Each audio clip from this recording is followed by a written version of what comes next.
This house in Snohomish, Washington is listed at $925,000, and we're going to walk through a real mortgage quote to talk about what the numbers would look like if you were the one buying this house.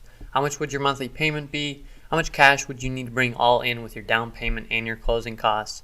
And then how much income would it take to qualify for the loan? We'll look at a couple different scenarios with different down payment amounts to get you a real sense of the numbers. My name is Landon Buto. I work with Cleveland Street Mortgage based in Bothell, Washington. So this is a real quote that we're pulling. We are a local mortgage broker. It's a real quote. These are real numbers. So hopefully it will just get you a more reliable sense of what to expect while you're just early in the process than you'd be able to find with just an online calculator, and get you going into the process with more confidence. So let's go ahead and hop into the numbers. All right, I've created two different down payment scenarios, a quote for each scenario here. One for a 25% down scenario and one for a 50% down scenario. For both of them, I am assuming a 740 credit score, just so you know the assumptions I'm making. All right, let's walk through the 25% down scenario first, look at the numbers, and then we'll come back and look at the 50% down scenario. For the 25% down scenario, our monthly payment is going to be $5,345 per month, and that is made of three different components. Homeowners insurance of $175 per month. That is an estimate. That could vary depending on who your insurance provider is and just how much coverage you're getting, but it should be a pretty reliable number. That's a common number that we see for this area, for this price point. So $175 per month, taxes of $496 per month. That is the actual number drawn from the county website for 2024 for this property. So that is the actual number that is going to stick throughout the process. Principal and interest is the last component of $4,674. And if you're wondering, no homeowners insurance, for most of you that'll be pretty obvious because we are past 20% down. Once you hit 20% down, I don't know if I said homeowners insurance, I meant mortgage insurance. No mortgage insurance at 20% down.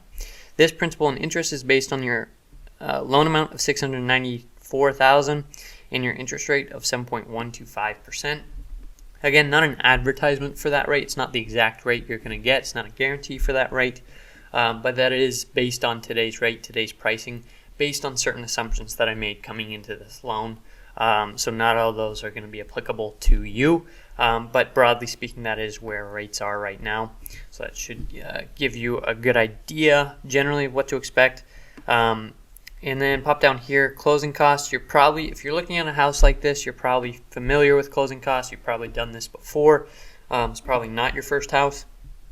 And so you're probably familiar that you have to bring closing costs in.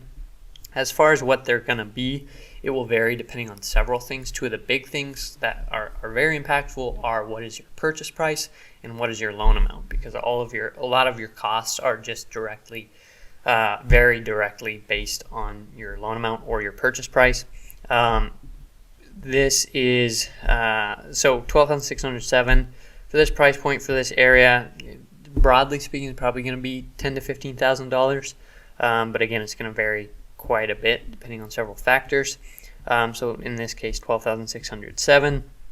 Estimated cash to close. All the cash you're going to have to bring all in for your down payment and your closing costs is $245,177 for this scenario that you're going to have to put into escrow to buy this house. All right, let's walk through the 50% down, see how the numbers change. Now our monthly payment pops down to $3,748. Homeowners insurance stays the same. Taxes stay the same because those are dependent on the house, not the loan structure. Principal and interest of $3,077 based on a loan amount now of $462,500. And the interest rate has also dropped down to 7%. That in this case happened because we went from 25% down to 50% down. We had a much smaller loan amount. So in this case, that bumped us down in terms of interest rate. That won't always happen, but it did in this case. So great lower interest rate. And then closing cost, $12,046. It's slightly lower here, about $600 lower because we have a smaller loan amount. And again, that impacts your closing costs.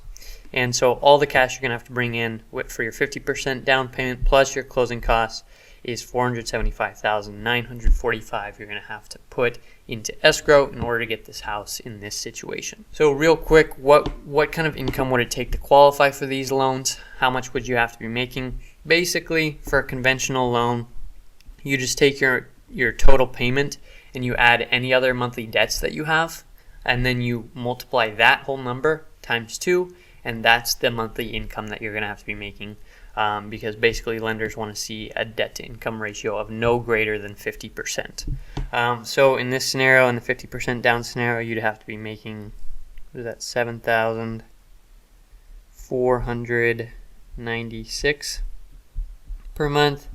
And in this scenario, 25% down, that is $10,690 per month that you'd have to be making in order to qualify. That is talking about qualifying for the loan. That's not an affordability rule or a budgeting rule. That's just from the lender's perspective. Would they approve you? That's not saying if you're making this amount, then you should be comfortable taking that on. That's up to you. That's a budgeting thing. That's not what I'm talking about. So it is important to know that income is going to have to be the income that the lender deems usable. So if you are, it will vary depending on your pay structure in terms of what they approve as income. But just know what you think you make, especially if you have variable hours or self-employed or commission, is not always the same as what they think you make. So you will have to have this amount of usable income, of approved income in the lender's eyes. But hopefully that gives you a sense of what the numbers are looking like right now if you're getting into the market looking for a house, thinking about buying a house, and what you'd have to be making, what you might be able to qualify for. If you want to get a quote specific to your numbers, if you want to get a look at your income to see how much you could qualify for, please do feel free to reach out. Again, my name is Landon. I work with Cleveland Street Mortgage based in Bothell, Washington. We do loans in Washington and Idaho. All of our contact information and information about what it's like to work with our team, to get a loan with us, is in the description below. You can check out any of that there.